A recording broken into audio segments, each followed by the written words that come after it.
Thank you, Mr. Chairman. Sheriff Boudreau, one of the obvious and most frightening aspects of this open border is the migration of the most violent gangs in the world into our communities, such as MS-13 and Tren de Aragua.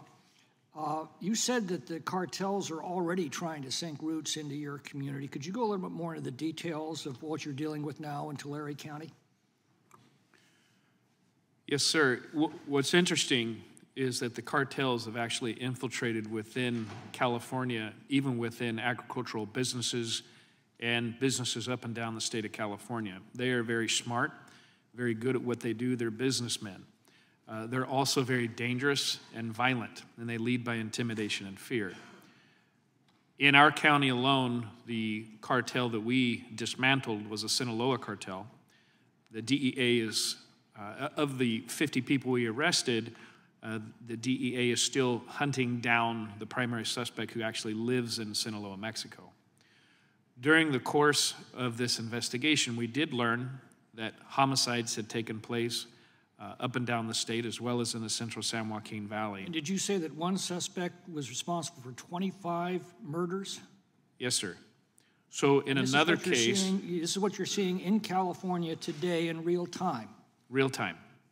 We have a man who was an assassin working for the cartel.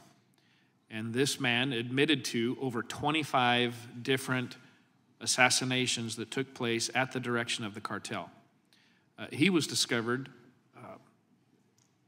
after he had committed a homicide and accidentally had left a receipt from a gas station, and we caught him on video and was able to speak with him, and during the course of the investigation admitted to those. But what he also admitted is that he was responsible for a certain area of California, and there were many other assassins assigned by cartels in California, throughout California, that were responsible for those areas. So this is going on all over the state, presumably, all over every state. Are you hearing from other sheriffs about these issues? I am. And what are they saying? They're saying much of the same thing.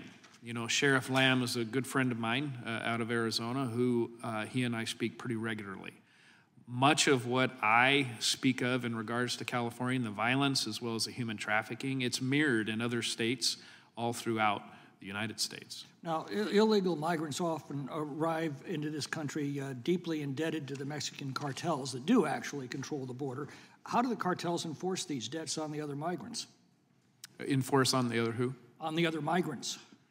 What's happening in our communities, we're seeing people who have come into the United States on work visas and or victim visas where they're living in these small migrant farming towns.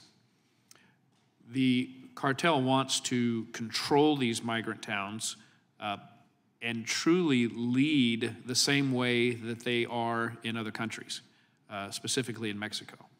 So the violence we're seeing in Mexico is already here and is in the process of getting deeply rooted into our communities. It's already rooted. Wow. What impact would you say sanctuary policies are having on this phenomenon, as well as the Democrats' no-cash bail bonds? Well, I can speak to California. As you are aware, Senate Bill 54 made California a sanctuary state. Here's some of the problems that we're facing. Every sheriff in the state of California in times past used to be able to ask immigration status of those who are arrested and coming through our jails. That no longer is in existence.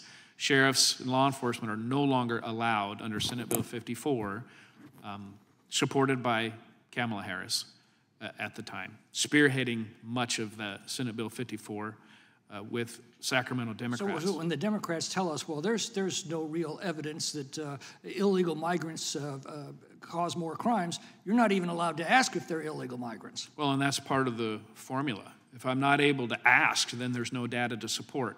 And so we are legally bound in California from asking someone their immigration status under Senate Bill 54. Now, the New York Post recently reported that NYPD officers were estimating that about 75% of the violent crimes they're arresting in Manhattan are committed by illegal migrants. Can you give us a rough estimate, just from your experience, what you think is going on in I'd have to California? give you experience and opinion because the data doesn't allow me to collect it through the formula. Right, but what's your estimate? But what I can tell you is that the crimes that we're seeing based on our investigations, we're well over 50%. Wow. I see my time's expired. Thank you. Thank you, sir.